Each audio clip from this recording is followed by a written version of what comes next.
My name is TomSilo, and I'm an animation studio artist. Worked at Disney and DreamWorks, and on all the movies you grew up on in the 1980s and 90s, like Little Mermaid and Lion King and Who Framed Roger Rabbit and Beauty and the Beast. And I was invited out to beautiful Montreal to give a talk to the students and young people in the business about the evolution of animation history, as well as the art of storytelling and storyboarding in animation. Well, yeah, it is fascinating that you see cycles. You know, I started in animation in the mid-1970s when there wasn't a lot of production. There was very little feature work being done. It was mostly low-budget television, and there was no primetime shows, no shows in the evening. It was thought that adult audience wouldn't watch a cartoon at night. That was the thinking back then. And we've grown to see The Simpsons and King of the Hill and Family Guy, and we've seen all these great features and really kind of change everybody's perception of what is, you know, what people watch, you know, in terms of animation. Plus, we saw the digital revolution come from just a very unusual experimental kind of films being done, and you see late at night at a film festival. It was always the last film, the film festival was the computer film. You know, everybody's like, oh, let's go have a drink. And now it's like now everything's computer films. You know, and they're very entertaining and they're very imaginative. You know, and so it's interesting to see where it's going. I would think there's going to be much more web content.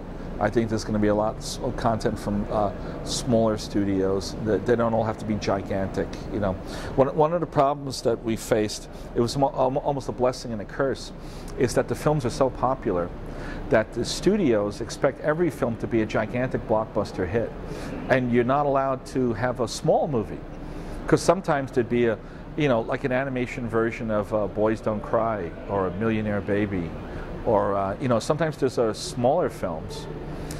Monster with Charlize Theron. You know, sometimes there are small films that don't do a lot of box office, but are critical breakthroughs. And in animation, every film has to be tremendous.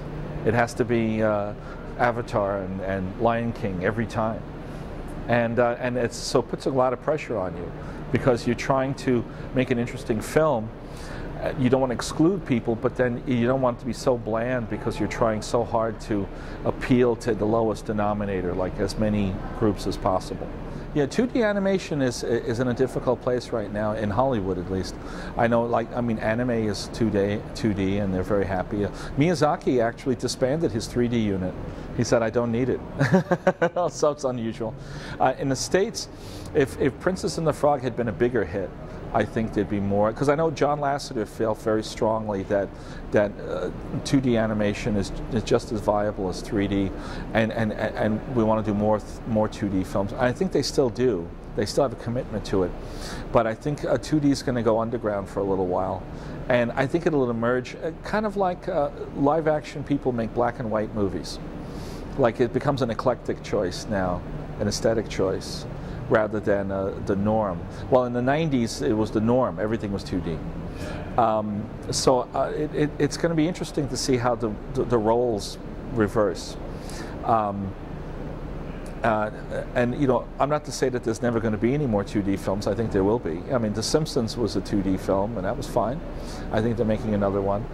And but you're definitely going to see more 3D film, not meaning just stereoscopic, but the computer graphic rather than the hand drawn. Oh, I'm between projects, so I'm sort of, so I have time to come here. So I'm freelancing and teaching, and I'm also writing books. And I've already written like a history and a how-to, and I'm working now on a history of computer graphics, because I know a lot of the people who started it, and I thought it's time to write the history.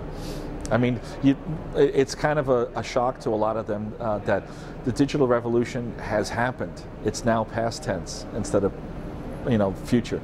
And it's time to start writing the history while all the founders are still here.